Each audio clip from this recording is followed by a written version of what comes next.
Um ano não se explica, se sente. 52 semanas, inúmeros encontros e nenhum igual ao outro. O X da Coisa não é só um podcast, é uma interrogação elegante no meio da confusão do mundo. Nada disso seria possível sem você, ouvinte atento, presença discreta, mas constante. O que hoje você ouve como podcast O X da Coisa nasceu, na verdade, de um gesto pedagógico. Foi durante uma atividade proposta pela professora Luciane Conrado, sensível, instigante e provocadora como ela mesma, que surgiu a centelha. Entre reflexões guiadas por ela, a ideia ganhou corpo, nome e, sobretudo, propósito. Por isso, este episódio também é um agradecimento. A ela, nossa gratidão por ter sido o ponto de partida desse projeto. Eu me chamo Vanessa Lanes dos Anjos, mestre em Novas Tecnologias Digitais na Educação pela Unicarioca, e foi lá aonde eu conheci a minha querida amiga Liliane Ravani com o podcast O X da Coisa. Queria deixar aqui registrado a minha palavra de agradecimento à nossa querida professora Luciane Conrado, dizer a ela que as palavras durante todo o curso de mestrado motivadoras e a sua grande garra fez toda a diferença no decorrer do percurso. Dizer para ela que o trabalho dela faz muita diferença na vida dos alunos e que realmente ela é uma fonte de inspiração. Um grande beijo.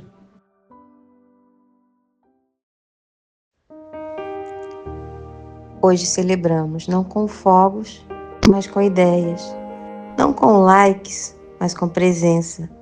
E você que ouve no metrô, no café, na sua sala, na cozinha, no silêncio do fone de ouvido, é parte vital disso tudo. Em um ano, o X da Coisa foi tecido com fios de perguntas, silêncios e descobertas. Que venham mais episódios, mais interrogações, mais beleza no meio do caos. Bem-vindos a um episódio que celebra o tempo, a escuta e o pensamento. Porque entender o X da Coisa é só o começo. E sem Luciane Conrado, talvez esse começo nunca tivesse acontecido. Da redação do X da Coisa, eu sou Liliane Ravani e o nosso papo é com a professora e consultora da Unesco, Luciane Conrado. Bem-vinda, minha querida, é um privilégio recebê-la em nosso podcast O X da Coisa. Olá para os ouvintes do podcast O X da Coisa. Olá, Liliane Ravani, que prazer, que carinho é o seu comigo. Eu estou muito grata e é um prazer imenso esse bate-papo aqui, viu? Para quem não me conhece, eu sou Luciane Conrado. Eu sou diretora de produção, sou atriz, sou jornalista, sou professora universitária, sou consultora de projetos na área de cultura, de arte, de economia criativa. Então, gostaria de agradecer muito esse espaço e vamos conversar, sim, sobre educação.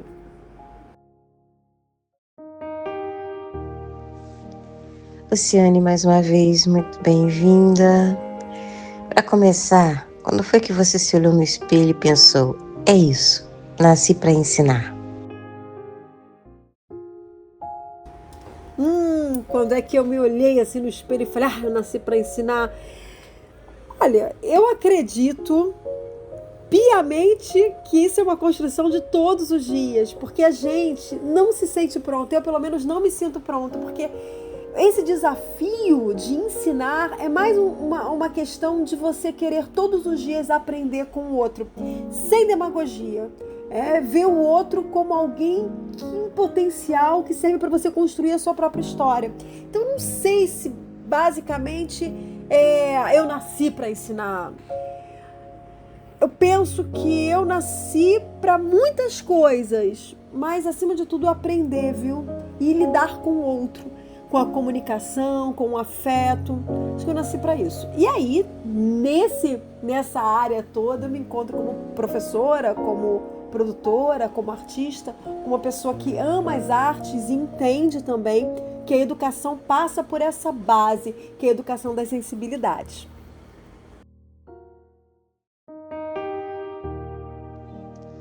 fez você continuar, mesmo nos dias mais difíceis? O que faz a gente continuar nos momentos difíceis é porque isso é uma cachaça, gente. É você saber que você tá ali na vida para aprender com as pessoas, olhar nos olhos das pessoas. A gente não sabe nem dizer o que é, mas é. E é ser humano. Então, ser professor é humanidade. Agora me conta, já teve aula sua que virou meme, vídeo ou print épico? Se alguma aula minha já virou meme, me filho, o tempo todo. Se virou meme, se virou vídeo. Uma vez fizeram aquela brincadeira acho que foi da colher, não sei o que, da concha, do feijão, na aula. E olha, turma de mestrado, viu? Turma de mestrado. Pensa o quê? Então, todo mundo... Gente, a gente aprende pela ludicidade o tempo todo. E eu tenho uma linguagem muito... Eu costumo falar, olha, gente, na sala de aula eu falo palavrão. Tudo para me comunicar com assertividade. Então, os alunos estão acostumados com isso, né? E o maior meme, eles fazem meme direto. Inclusive, uma das minhas aulas, uma das tecnologias é criar meme com história da arte, com as aulas. Então, isso é um constante, isso é super normal. Especialmente, por exemplo, quando eu falo de arte grega, os memes ali são... Quando eu falo do Renascimento, a estátua do Davi, do Michelangelo, então procurem para vocês saberem o que é. É uma loucura. Então eu já estou acostumada a virar meme o tempo todo, porque para mim a arte está na base da educação, a arte é sensibilidade, a arte é alegria. Como diz Paulo Freire, ensinar exige alegria. Então nem ligo, viro meme sorrindo, rindo, até vídeo de meme. A galera do mestrado fez isso comigo, hein? Como você vê o papel da tecnologia na sala de aula? Ajuda? Atrapalha? A tecnologia ajuda na sala de aula beça, se você souber usar e ter um equilíbrio. Porque não adianta você colocar um plano de aula com 500 tecnologias digitais, uma após a outra, se você não trabalha aquilo. Então não adianta você botar lá assim, fazer com os alunos um podcast, se você não trabalha roteiro com eles, se você não faz uma discussão mais aprofundada daqueles temas, se não pede que eles usem a inteligência artificial com referências reais, se não ensina essa criança a como fotografar com um olhar estético e não só usar o celular. Então, tudo gente, tudo eu posso, mas nem tudo me convém. Então, como eu uso a tecnologia da nossa época para aprofundar questões críticas, questões estéticas, questões éticas. Então não é o que eu uso, mas como eu uso, de que forma eu uso. E não basta só eu vou concatenar essas tecnologias, fazer um olhar sobre elas, não basta só isso não, porque exige a flexibilidade. Então eu costumo dizer que todo plano de aula, dentro de uma sala de aula, toda estratégia pedagógica, ela deve vir acompanhada de flexibilidade e criatividade. E a criatividade, ela não para. Então, quando você chega numa sala de aula e vê que a coisa não é aquela ali, você está falando para pessoas reais, diferentes, você tem que mudar tudo. Então, esse professor que muda tudo, que é capaz de mudar tudo, claro, dentro de uma proposta curricular, que ele é capaz de fazer essa flexibilização de acordo com o outro, com aquela relação de comunicação que está acontecendo ali. Essa é uma aula potente e essa é a potência da tecnologia em sala de aula sendo usada com todo o seu equilíbrio e toda a sua importância nos dias de hoje.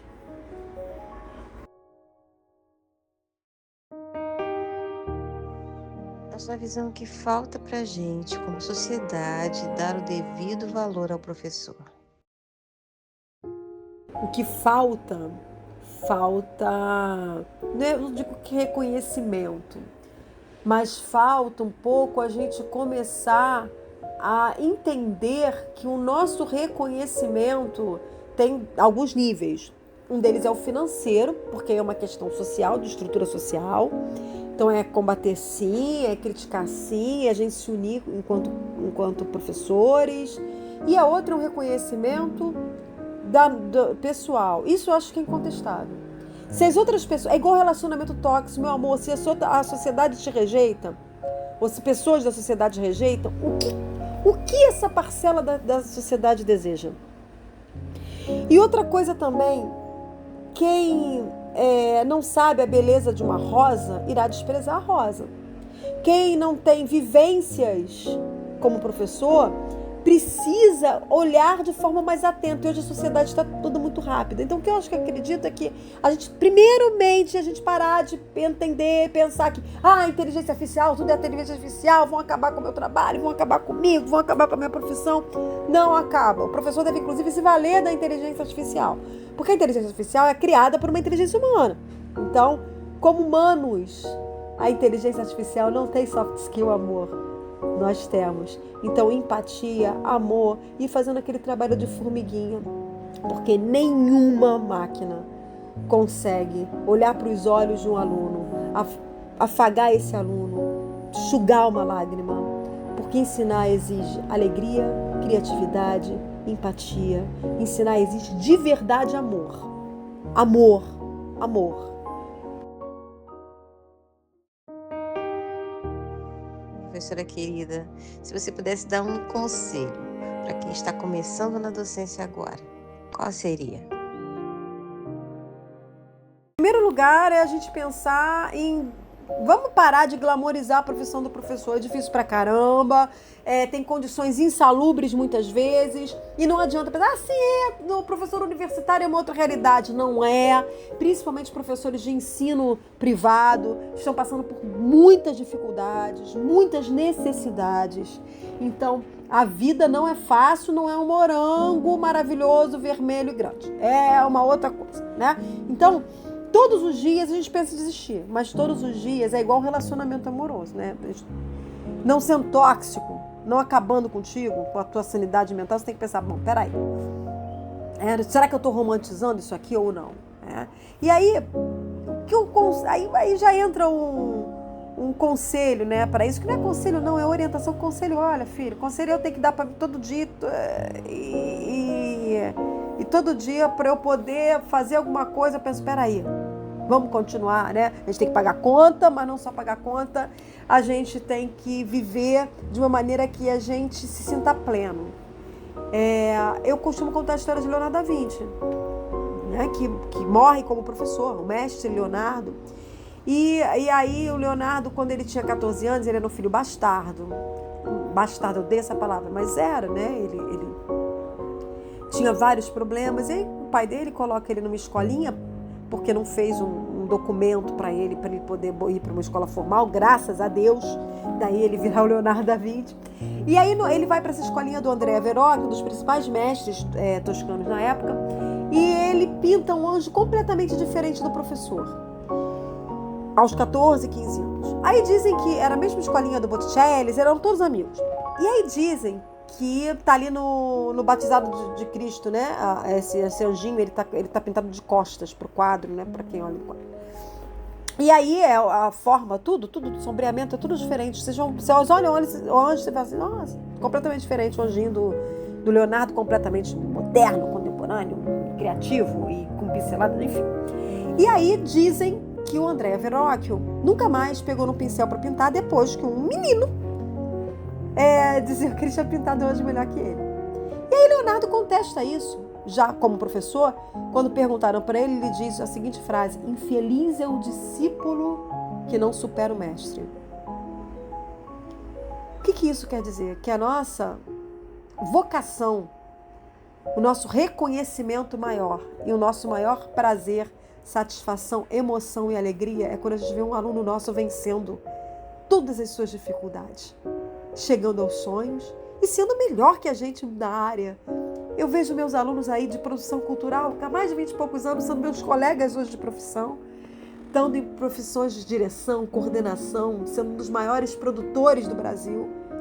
E toda vez que eu olho para eles, eles dizem, professor, ou me chamam pelo nome, Lu, como colega, eu os abraço e digo, nossa senhora, que felicidade em saber que vocês me superaram. Essa é a maior felicidade.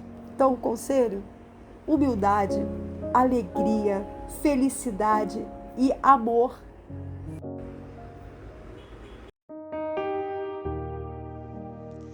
Luciane, teve aquele momento em que você pensou, uau, eu realmente fiz a diferença? Se teve algum momento que eu falei, uai, é quase mineiro, né? Embora seja carioca, eu realmente fiz a diferença, sim. Várias vezes, mas uma em especial foi quando uma aluna me ensinou que era aprendizagem significativa do David Oswell. Ela era aula de história da arte.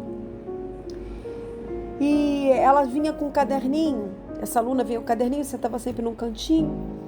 E aí ela ficava ali, né, rabiscando aquele caderninho, sem saber por quê. Um dia no final da aula eu estava ensinando sobre ordens gregas, né? Ordem jônica, dórica, ordem coríntia. Estava ensinando que são as colunas, né? Então, formas, né? Ali na história da arte, quando a gente fala um pouco de arquitetura, a gente fala dessas colunas. Dos planos decorativos dos templos, enfim. E aí, ela passou um tempo, passaram assim, uns 15 dias. No final da aula, ela chegou assim, meio que tremendo, toda envergonhada, ela pouco falava. Falou, professora, eu posso falar com a senhora um instantinho? A senhora me desculpa. Eu falei, filha, para com esse negócio de senhora, ainda brinquei com ela. Pode falar comigo, sem problema. Tá nervosa, por quê? Abracei ela. E ela, com o olhinho cheio d'água, ela disse assim, sabe o que é, professora? Eu estava no centro do Rio com a minha mãe. E aí, no centro do Rio, eu olhei aqueles prédios. Quando eu olhei um dos prédios, e aí era o Teatro Municipal, quando eu olhei um dos prédios, eu sei que o Teatro Municipal não é grego, ele é eclético e neoclássico, porque eu tinha dito isso, eu expliquei isso na aula. Mas eu consegui identificar as colunas, e a minha mãe é semi-analfabeta. Eu disse para minha mãe assim, mãe, eu aprendi que aquelas colunas ali, elas são uma inspiração lá do período da Grécia. O nome daquela coluna ali é coluna coríntia. Professora, a minha mãe ficou tão feliz de aprender dessa maneira história da arte, que agora para todo mundo ela fala, ai, ali é uma coluna coríntia, ou dórica, ou jônica, que é do pergaminho, né, que parece um pergaminho. Então, e a menina chorava falando isso. Então, naquele momento, eu falei, caramba, isso é aprendizagem significativa. Alguém te inspirou a seguir esse caminho?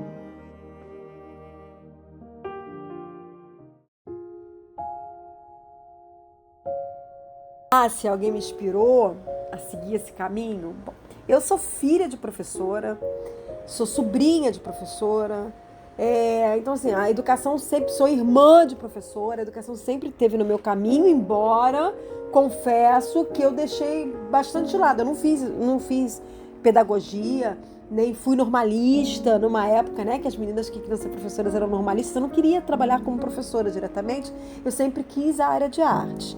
É por isso que eu costumo dizer que a arte, ela é a base de todas as minhas estratégias pedagógicas até hoje. Então, foi uma professora da área de artes que me inspirou a seguir na carreira da cultura, da arte, lá pequenininha, já no jardim da infância. O nome dela, Tia Denise do balé, no Colégio Nossa Senhora da Piedade, que eu fiz desde a minha educação infantil até o ensino médio. Minha mãe era professora e coordenadora da escola. E a tia Denise era professora de balé. Então, de 3 anos, quando eu comecei o balé, até a minha preparação para eu entrar na Faculdade de Artes Cênicas da Unirio e até a minha preparação para entrar no Centro de Dança Rio, fazer uma prova de nivelamento, foi a tia Denise. É uma mulher extraordinária, que eu tenho contato até hoje, e ela é que me despertou para o sentimento do que a arte pode trazer na vida de um indivíduo. Então eu não consigo ver a minha vida sem arte, e a responsável por isso foi a tia Denise. Tive professoras que me inspiraram, tia Nádia, na 2ª série, algumas professoras que eu gostaria de ser igual, mas fortemente como professora universitária, que foi a área que eu segui, né? Na verdade eu sou professora universitária, embora depois eu tenha feito uma licenciatura em artes visuais. O nome dela é Ciana Lidios, foi minha orientadora de mestrado, foi minha professora uma mulher extraordinária, à frente do tempo, também da área de artes. Ela é pianista, formada em música pelo FRJ, depois ela foi pós-doutora em educação literária. Ela não está mais entre nós, e aí tem uma situação bastante interessante, né? Que a Ciana me ensinou a ser a professora universitária que eu sou hoje.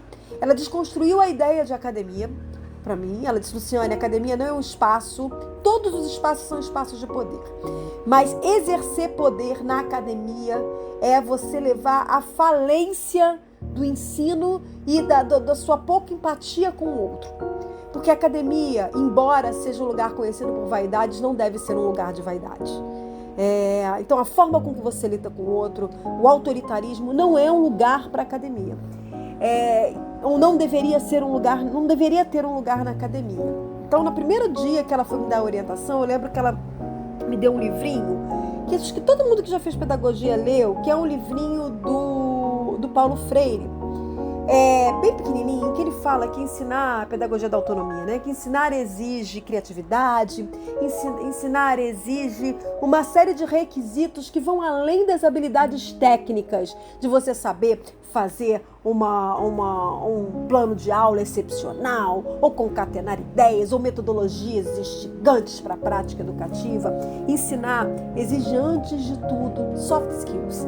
E essas soft skills, essas habilidades comportamentais, elas estão ligadas à empatia, à comunicabilidade, ao trabalho em equipe, à comunicação, à potencialidade da comunicação, tão importante nos dias de hoje. Então não basta só utilizar as tecnologias digitais ou utilizar os canais mais acessíveis de comunicação, como as redes sociais. É preciso que você saiba como falar, com quem falar, para quem falar, o que falar e de que forma falar. Por isso a metodologia do storytelling para a construção dessa ideia de prática de história é tão importante. E a Ciana, ela me ensinou isso, ela me deu esse livrinho e falou assim: se não for para você ser o que está aqui, você não seja, vai fazer outra coisa. Então eu sou muito grata a ela já faleceu. Engraçado que ela morava em Niterói, ela fazia comida para mim. Ela me tratava como se fosse uma filha quando eu ia na casa dela ter orientação. É por isso que eu tenho esse apego com os meus orientandos. Eu trago eles para minha casa, eu faço café para eles, porque eu tive isso. E eu queria ser igual a Ciana quando terminasse como professora universitária. E, inclusive, vim morar em Niterói. E na semana que eu vim morar em Niterói, eu descobri que ela faleceu. A filha dela me ligou e falou: Luciane, minha mãe faleceu. Eu não moro fora do Brasil. A biblioteca da minha mãe está à sua disposição. Todos os livros, o que você quiser pegar, é seu. E aí eu voltei na casa da Ciane e muitos dos livros da Ciana ficaram comigo. E todas as vezes que eu entro em uma sala de aula, a Ciana entra junto comigo.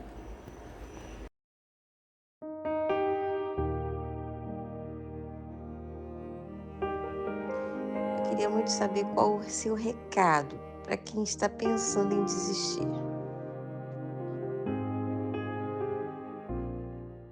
Então, se eu tenho mais uma orientação, uma despedida para fazer para vocês, eu vou falar de uma frase que não é minha, é de um cara chamado Konstantin Stanislavski, e eu vou parafrasear aí a frase do Stanislavski. Ele foi um cara que, numa época que não existia uma sistematização de preparação para o ator, ele foi um dos pioneiros, né? Ele, inclusive, é utilizado até hoje quando a gente fala de cinema, de preparação do ator para o cinema, é o Stanislavski. Ele dizia o seguinte, em uma das aulas dele, das direções dele, falando sobre ética: ame a arte em você e não você na arte. A mesma coisa vale para a educação. Se há uma orientação célebre para mim é essa, que todos os dias eu penso: Luciane, ame a arte e a educação em você e não você na educação ou você na arte. Então fica aí a dica do Stanislavski: ame a educação em você e não você na educação. Beijo grande para todos, agradecendo mais uma vez a Liliane essa oportunidade. Beijão.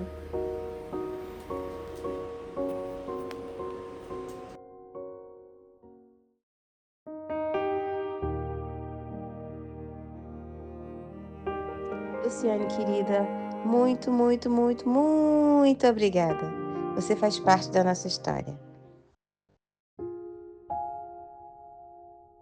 Queria muito agradecer a Liliane Ravani, dizer que eu tenho muito orgulho da Liliane. E agradecer a todos que estão ouvindo, falar que sim, ensinar exige muito mais do que habilidades técnicas. Ensinar exige emoção. Quando a gente emociona, a emoção é algo material, a gente sente com o nosso corpo. Corpo e mente são algo indissociável, são independentes, mas indissociáveis. A gente costuma dizer separar razão e emoção, corpo e mente, uma separação completamente antiquada. Quando a gente se emociona, a gente também emociona. Então, aula é emoção, educar é emoção. Então, muito obrigada por mais essa emoção de estar aqui falando com você, Liliane, que foi minha querida aluna e é uma mestre sensacional. Desejar para todos vocês uma caminhada de muitas alegrias, de força, determinação. Um beijão para todos. Se vocês quiserem entrar em contato comigo, meu Instagram é @lucianeconrado, tá bom? Um grande beijo para todos e tchau, tchau.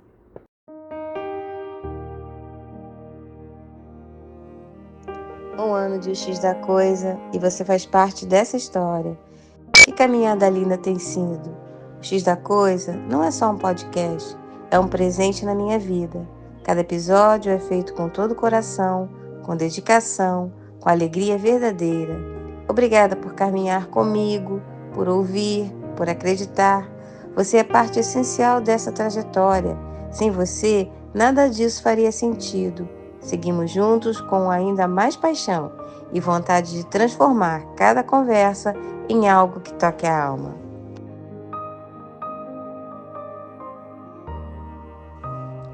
Entre tantos apoios que sustentaram este podcast, há um que carrego no coração, o da minha mãe, Terezinha.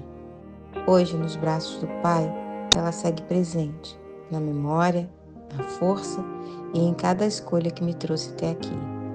Esta celebração também é dela, que sempre acreditou e orou por mim.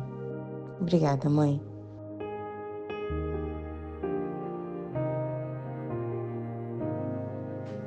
Meu agradecimento especial ao Júlio Ravani, que faz parte da equipe desde o início. Seu apoio, dedicação e parceria silenciosa, mas essencial, sustentam esse projeto com cuidado e com carinho. O X da Coisa também é seu, amor. Obrigada por acreditar junto comigo. Eu sou Liliane Ravani e fico por aqui. Até o próximo sábado. Tchau, tchau!